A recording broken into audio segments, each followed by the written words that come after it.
We got Brian Lewis here. JJ can stick with us for a couple more minutes before we let him go. But JJ, whenever you have to run, you can bounce. Brian Lewis of the Post is going to be joining us now. Brian, how you doing, sir? How you doing? I'm good, man. I'm good.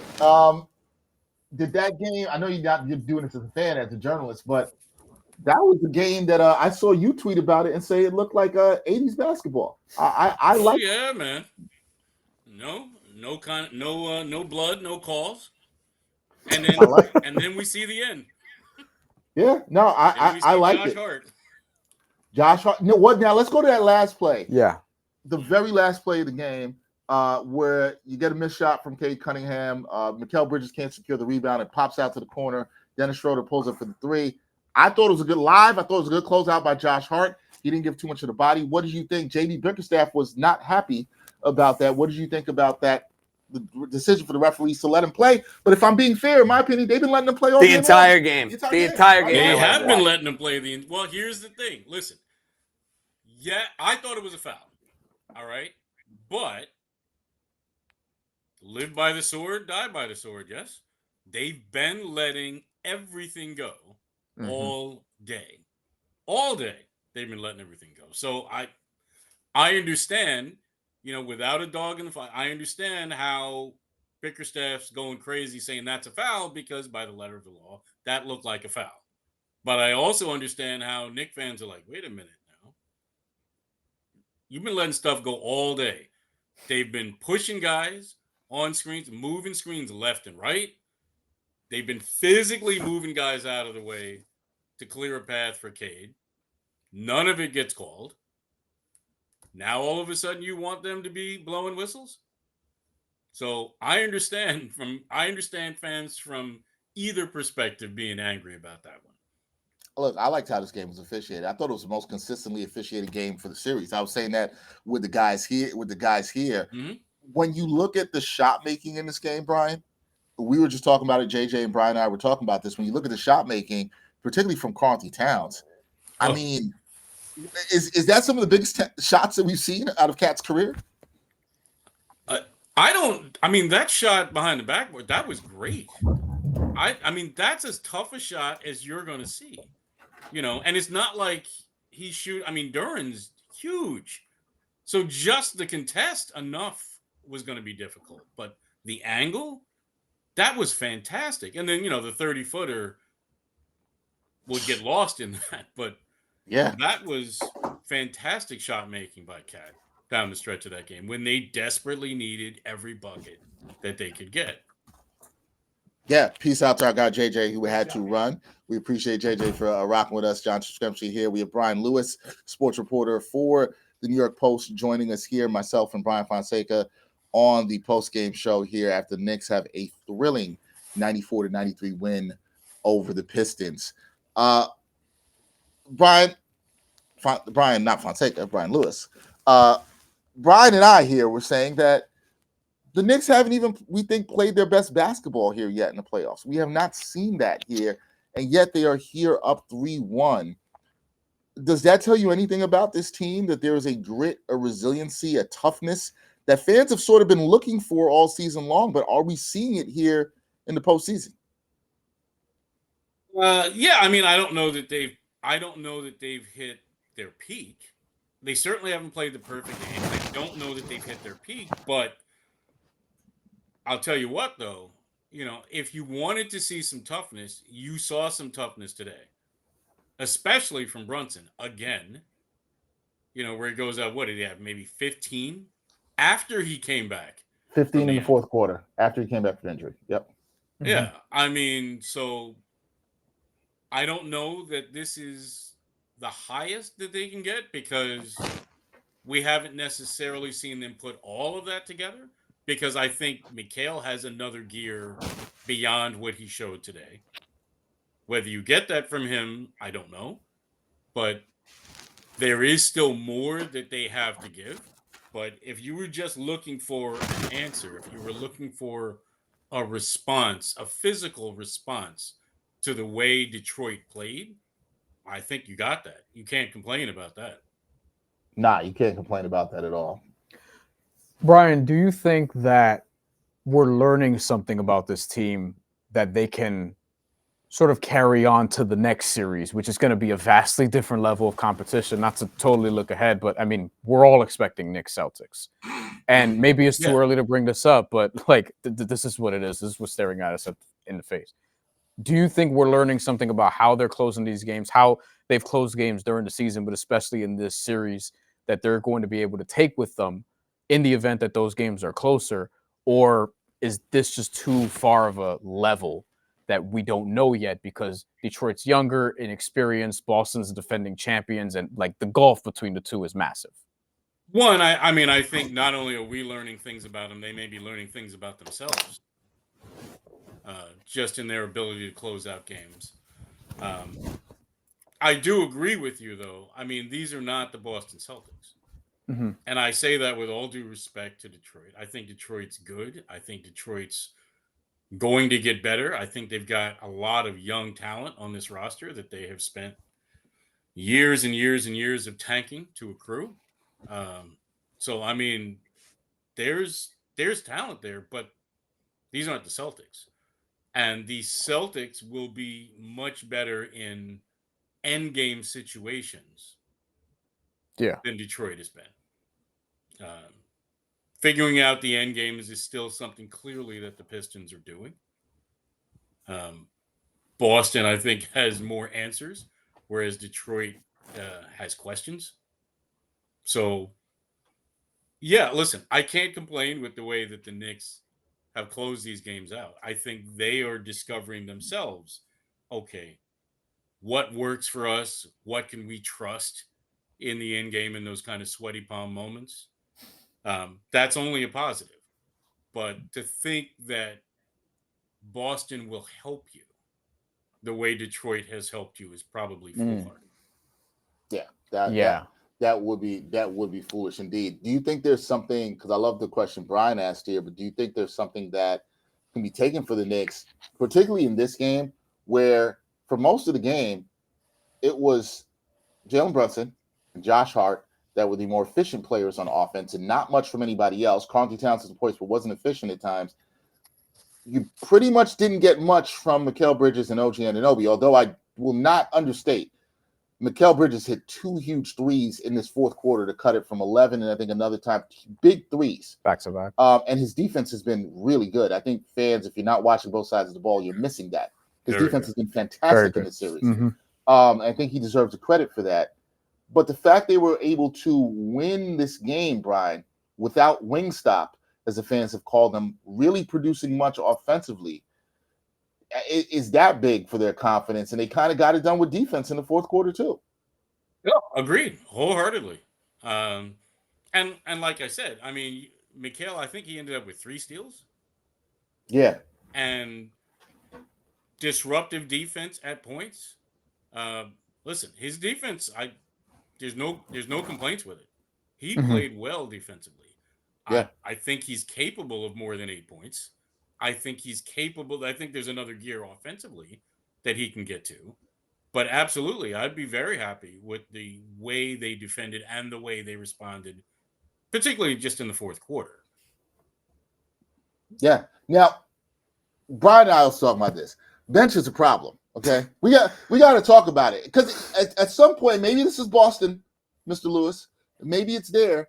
Yeah. But you feel like this is going to come and bite them in the you-know-where because you got 5 points off the bench today, all from Miles McBride. You didn't get many minutes from Mitchell Robinson. Landry Shamet played, what, a minute, Bryan? Played minutes. Landry Shamet played, they said a minute. I think it was a few seconds, but okay. Well, depending on what agate you're looking at. Yeah. Right. I think Mitchell Robinson may have played 10 minutes. But like nobody coming off the bench played 10 minutes outside of Robinson played 9 minutes and 4 seconds. There you go. So no one played 10 minutes off the bench other than 44 seconds. 44 seconds. 44 seconds. And they got 5 points off of the bench. I mean, Malik Beasley had 13. Yeah, I mean, by himself. Dennis Schroeder had 6 and didn't even play all that great offense. So. Yeah, and I guess off of that, what Dexter's saying, it's like, I mean, could they keep getting away with this? Yeah, it feels like you're playing with fire here. Like, again, like even they're Bryan, getting away with it so far against Detroit. Right. But even last game, they had 4 guys. Boston. You had 4 guys scoring 20 points each last game, and it still came down to the final possession or the final possessions. Yeah. Again, yeah, they have so far gotten, and I presume that they will, because now 3-1, we know how those series ends. Yeah, they have gotten away with it, but eventually, that's the kind of thing that'll bite you in the hindquarters against a better team. And let's be fair, Boston is not just a better team; they are a vastly superior team to Detroit, and I say that with all due respect to the Pistons. But I think most people view Boston as the odds-on favorite for this whole thing. Yeah. By the way, Brian, I must say I haven't heard somebody pull out hindquarters in quite some time. But like, I don't know what I'm allowed to say and not allowed. I mean, we can say it bit him in the ass. We can say that. Okay. But well, that's exactly where I fear it will bite him unless. Yeah. I just thought that was exquisite use of the word hindquarters. Yeah. You don't get that much nowadays, and you have to are thinking of ways for the young folks looking at home. You have to expand your vocabulary sometimes, and that is a good thing when you can expand your vocabulary. How much credit, Tom Thibodeau's a coach we've talked about a lot. We can get to the minutes and the bench and all that stuff, but I think it's unfair. Fans are going to criticize him for things like this, but then also not look at the fact that this is a game where the Knicks were up 16. They went down 11. They were focused and had the drive to fight back. I don't want to say it's all coaching, because I do believe players have their own agency here. They're the ones that have to execute out there, Brian. But coaches got to keep them together through those tough times and the timeouts and all that. How much credit of this should be going to Tom Thibodeau?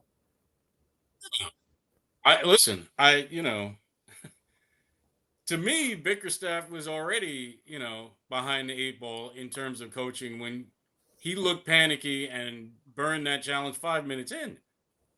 I was already saying, what are you doing? 5 minutes in, I was already saying, no, this could bite you. Yeah. So we did too. You did? Yeah. Yeah, we did. We did. Yeah. So now granted, it wouldn't necessarily have helped you on the hard, foul, no foul, whatever. I get that. But still, I thought Tibbs, with the exception of my quibbling over his distribution of minutes and or use of his bench, I think a fair amount does have to go to Tom. I mean, we got to, what's fair is fair. This is clearly a game that could have gone sideways. Absolutely. Detroit managed to re-engage that crowd and get them loud and get them going. That is a situation where you could get rattled. Or if you are rattled, you could stay rattled. Some of that credit does have to go to Tom. Absolutely. Now, yes, you're right. The players do have agency, and they're the ones that are out there on the floor that have to manage their emotions. But a good amount of that does have to go to Tom. Nah, it's hard to say that it would not go to them. How confident are you? Looking at what you've seen through the first 4 games, Brian, I'd love to hear your thoughts on this too. That the Knicks can close this thing out in 5, because I think a lot of the sense of the fan base will be, well, let's close it out in 5. Don't play with your food. Don't exert more energy than you need to before you potentially have to face Boston in the next round. Do you think the Knicks can close this out at the Garden on Tuesday night? If I'm going to assume that, that Brunson doesn't wake up tomorrow and his ankle is in horrible shape, if I'm assuming that this isn't just adrenaline that got him through this, right? And that he's healthy enough to play. I have to say, I have a little bit more confidence in them finishing this out in the Garden than I would have. Because I actually thought Detroit was winning this game. Me too. I thought it before tip-off. I thought it at halftime, and I thought it with 3 minutes left. Yeah. So yeah, I'm a lot more encouraged now. I'm curious about you also. saying that, though, that you thought they would win the game, not before and not at halftime. I'm curious as how you felt when they were up six. The Knicks were up 16 in the second quarter. Did you still feel Detroit was winning at that? At 6, no, not necessarily. No. But I'm saying, I was very specific. I said at halftime. Right, halftime was no, and that's why I'm specifically asking because I noticed you were specific. Once they walked them down from 16 down and got it within Then striking then distance you're at feeling halftime, strange. I said, here it comes. Here it comes. Yeah. What we were concerned about, all of us, even John Jastrzemski was sitting here too, was we said it at the end of the second quarter. We was like, the Knicks need to close this quarter strong and need to finish ahead by double digits. If it gets to single digits, you're going to give this team life. And Yes. I think the Knicks fan that is probably watching this post game and watch this game is going to say, I like the resiliency, but they might nitpick here and they might say, yeah, but they had him. They had him where they could put him away at home, and they weren't able to do that. And they made this tougher than they needed to be, and they had to hit these crazy shots. Yada yada yada yada. What do you say to that? And how did the Knicks get better at putting teams away when they have them on the ropes, like it appeared they had them, with about 3 minutes to go in the second quarter? You're saying how do the Knicks do better at keeping their foot on them? Yeah. Well,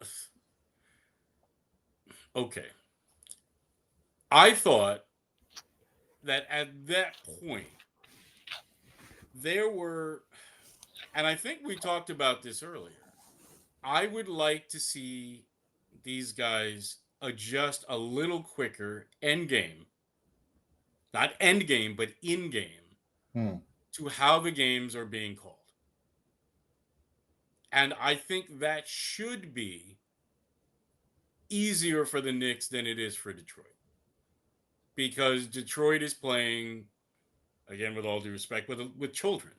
These are kids that are playing. The Knicks have a bunch of 27, 28-year-old, 29-year-old veterans that should be accustomed to the ebbs and flows of games and also accustomed to reading how games are being called. And if you are going to be allowed to do whatever you need to do and use whatever physicality is necessary out on the court, then you should adjust to that and use that. Right? And I think they can be better at reading that in real time. Not at halftime when the coach explains it to them. Not even during a timeout. You should be able to read that on the floor at that age. After 8 years of experience. Not some of these guys that are playing for Detroit, which have 8 months of NBA experience. That's one way that I think they'd be better. Now, that's a whole different scenario when you're playing Boston in TD Garden. That's a different thing, right? I'm saying in terms of this series, that's something that I would have liked to have seen them do better and would like to see them do better with on Tuesday when they're at home. Yeah, it's going to be something to watch for them on Tuesday and see what they can do when they're home. Bryan, anything else from you? No, I think I just think Game 5 is going to be real interesting and see how Detroit's approaches. And I think because their approach today was not great until they got it together in the second half. And I wonder if they're going to try to be the aggressor because, now their season's on the line. This is a backs against the wall situation. A lot of them don't have familiarity with that. And as it pertains to the Knicks, are they going to come out and try to be the aggressor early, or is it going to be like, hey, we're up 3-1, we can kind of take a back seat here? I don't think it's going to be the latter. And I expect Game 5 to be an extension of what we saw in Game 4 and Game 3 and Game 2 and Game 1, where it's just been tight the entire time. Like it's 3-1, but it feels very much like a 2-2 series. I don't know that Detroit has another gear. All right, in how they play. Maybe I would know that better if I was, if I covered them regularly. But when I have seen them in these games, when the Nets went out there, this is how this year, right? Yeah. This is how they play, right? So part of my complaint that I'm talking about with the Knicks in terms of reading how games are called, that's because, and maybe this is just because this is, an arrogance in expecting more from the Knicks. Detroit, when they're good, only plays one way that I've seen. When they're good and they're winning, they are going to be physical. Yeah. They are going to be more physical and more chippy and more aggressive than their opponent. The only way that I've seen them be good. The only thing That's I would say their to that, character. yeah, the only thing I would say to that is Detroit's other gear is just hitting shots, because they were 24% from three today. They were Well, yes. 38. They were 38% from three heading into today, this series, and I think this is the only part that I guess worry about if I'm the Knicks. It's like, all right, does the Malik Beasley game, which has only happened one time in this series, is that going to be now, right? Is this going to be a game where he and Tim Hardaway Jr. are hitting shots? I see. You said the Malik Beasley game. That's where I'm with you. It's more about, are both of those guys on at the same point? Are Beasley, Hardaway, Schroeder gonna combine for like 12 of 22 from three or something along those lines? Okay, like, that's on me. That's really what it is. Clear. When I said I don't think they have another gear, I should have said I don't think they have another way to play. No, I agree. That works for them. Okay, I don't mean can they play any better? Yes, they can play better than this. I've seen them play very well this year. What I mean to say is, and I was trying to respond to your question about will they be aggressive when they come out? Mm-hmm. That's what we were discussing. And I'm saying when Detroit's good, they're always aggressive. And I mean physically aggressive. I agree with that. They have to think the Knicks, with a bunch of veterans, should be able to respond to how a game is being called, right? And if everything's going to be ticky-tack and they're calling everything, including you breathe on somebody with bad breath, oh, that's a foul. I hope not. But I'm saying, I think the Knicks, with their talent level, right, with Brunson's ability to draw fouls, with a 7-footer who can step out and shoot threes, right? If the game were called that way, where they call every damn thing, the Knicks should be able to read that quickly on the court without having to be told this by Tom and respond to that. If the game's called that way, I don't know that Detroit can respond. That's what I'm saying. Yeah. No, I get. I think that's a really good point. I want to address something that we've seen in the comment here in the chat, Bryan, because it kind of goes to something I was bringing up before to you and how I thought the fan base would respond, particularly to this game. I want to make sure I get it's size 9 who commented here. He basically said the miracle shots, bro. Entire second half, Pistons look like a well-oiled machine. We, being the Knicks, can't keep relying on miracles. Is that fair? I want to. I'm sorry. I'm trying to follow what the question was. What was it? The question the question is that he thinks that the Knicks had miracle shots here. Miracle shots is what won them the game. Well, the one catch shot was a miracle. Kind of. No, yes, he had two. He had two. He had two miracle shots. You talking about the backboard, the one over the backboard, and then the 3 from 30 feet or whatever. 30-footer. I mean, yeah. The 30-footer, maybe it's semantics. The 30-footer was a hell of a shot. Yeah. Right? Yeah. And on most nights, people would say, damn, did you see that 30-footer, Cat? Yeah. And I thought it was a terrible look. Especially with the clock winding down and the game situation. Yeah. The one over the backboard, that's a miracle. Right? Yeah. It was clean. That is a miracle. Yeah, I thought the 30-footer was not your best look, but you got it. That's one where you got to tip your hat to an offensive player and just say, hey man, the one over the backboard I agree is a miracle. Do I think miracle offense bailed the Knicks out? No, because I think you're not looking at the flow of the entire quarter. Brunson made big time shots that were not miracle shots. The Knicks played good defense. They held them to 22 points. Brunson and Towns outscored them. I think to just look at the shot making is to totally ignore the Knicks defense and how good of defense they played in that fourth quarter. They agree. responded. They responded defensively. Games are not won on just one end of the court. They responded big time defensively in that fourth quarter. You have to give them credit for that. And you know what? I also will say this. I think, Bryan, all of us, we've been covering sports for a long time.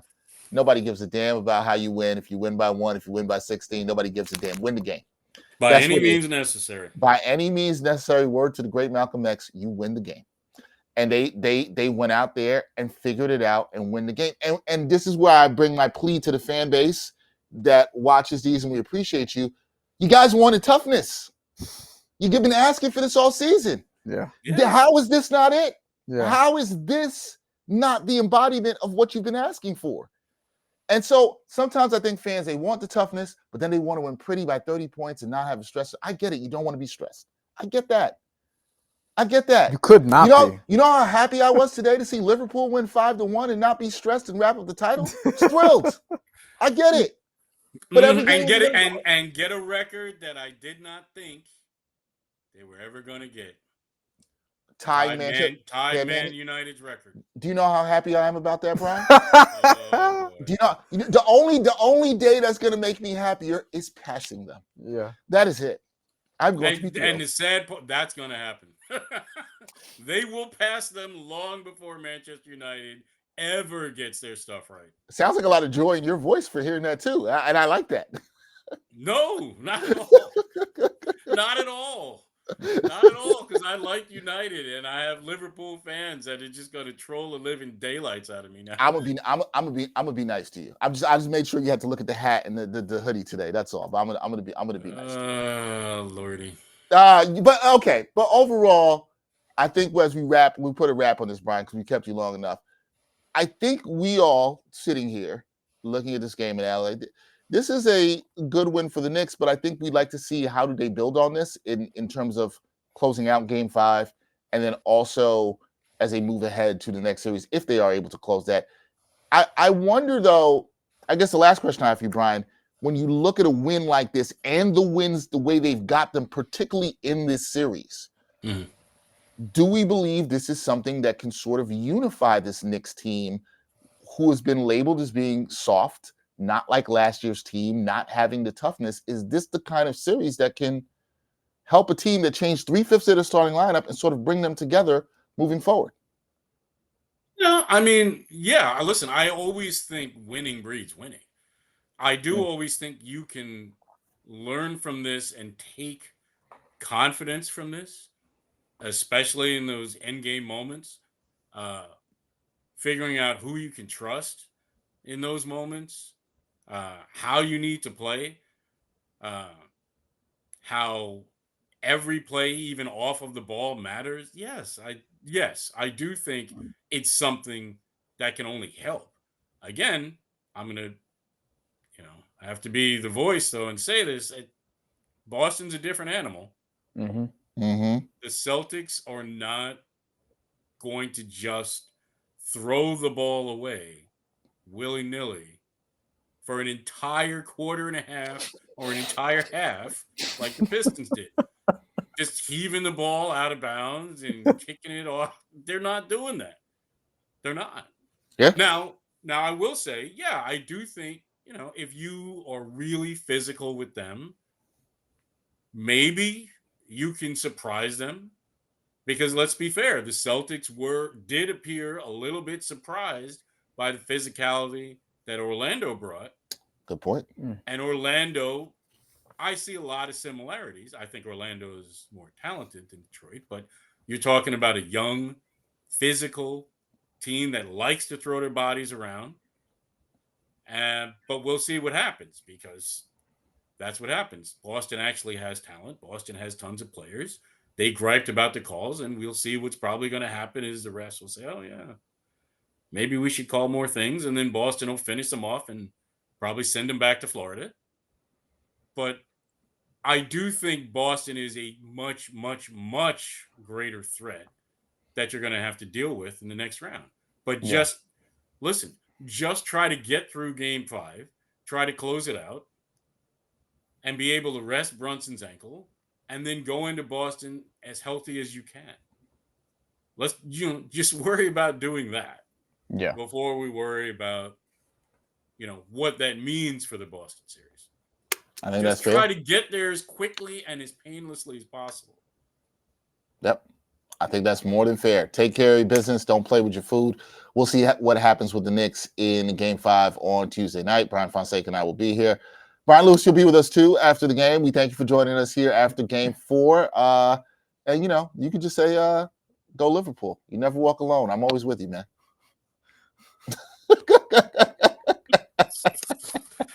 Oh, that hurt. Thank you, Brian. Appreciate you, man. Right. Thanks, Brian. Thanks for having me. That's the great Brian Lewis, great sports reporter for the New York Post, doing a fantastic job here.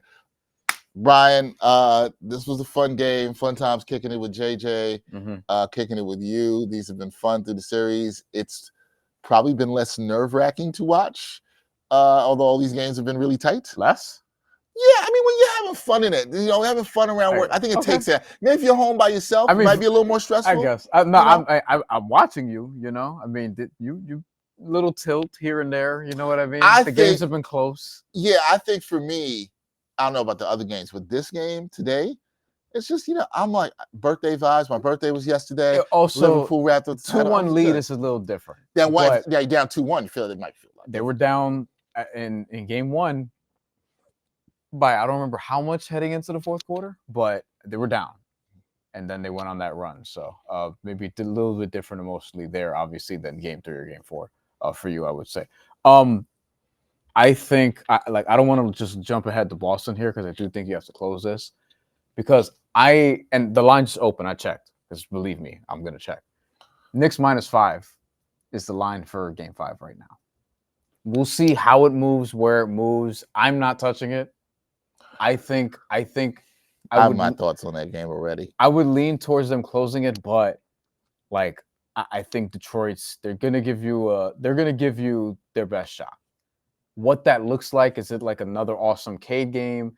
Is it just shooting? I really think it's shooting. I think if I'm a team, if I'm any NBA team in 2025, and I don't have the talent equivalent to my opponent, I'm going to try and gum up the math, generate threes, not just jack them up for the sake of jacking them up, but I'm going to try and generate quality looks from the perimeter, from three-point range, and that's how I'm going to try to close the gap. So if I'm the Knicks, you have to be prepared to defend the three-point line in Game 5 because they're going to try to get Beasley involved. That's where Tim Hardaway Jr. is going to try to do his damage. Tobias Harris could obviously shoot. Dennis Schroeder when he comes off the bench. Cade Cunningham a little bit as well. He's not going to take a high amount of threes all the time, but he can make them, obviously. And that's where I'm going to look to hurt the Knicks if I'm Detroit.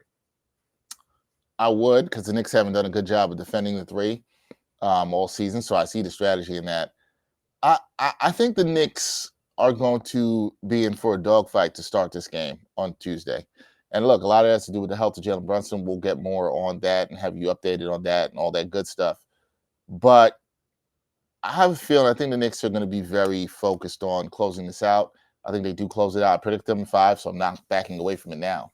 I think they do close it out, and they give the Garden fans something they have not seen in a long time, which is the Knicks win a series on their home court. Knicks have not seen that in quite some time. It's been a while since that has happened. Yeah.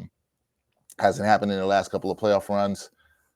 I think they figure out a way to get this done. I think they know the importance of getting the rest for Jalen Brunson. I think they figure out a way to get something, but we'll see. We'll be back here on Tuesday night to talk about it. Another watch party. We'll announce the guest coming soon to join us. Shout out to our guest, John Jastrzemski, JJ, coming through. A lot of fun with him.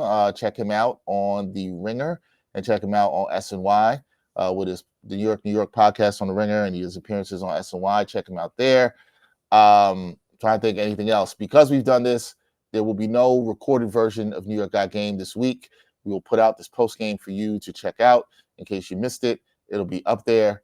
A lot of busy stuff going on with the playoffs. If the Knicks do finish off in 5. We will talk about doing some live preview for the next series. We'll get to that when it comes, but one step at a time.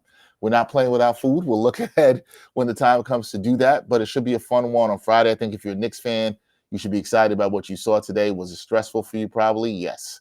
Does it show some of the grit and toughness you've been asking for? Yes. And I think there's some good things you can see out of that. We'll see how the Knicks look in that. We want to thank everybody, the fans, for tapping in. We appreciate you, everybody watching during the game and the post game. Of course, we got to thank Brian Lewis, our great reporter, for joining us on the post game, and all the people who made this possible. Producer Nick Federico, Tommy Cohen, Corey Porter on the editing, everybody putting everything up on social. We appreciate y'all. 3-1 lead for the Knicks heading back to the Garden on Tuesday. I think a lot of Knicks fans would have signed up for that one. You got exactly that. We'll see if the Knicks can do it on Tuesday night. Here's Brian Fonseca. I'm Dexter, and we'll be back with you on Tuesday night for another New York Out Game live Knicks watch party here in studio. Yep. Stay tuned. Peace.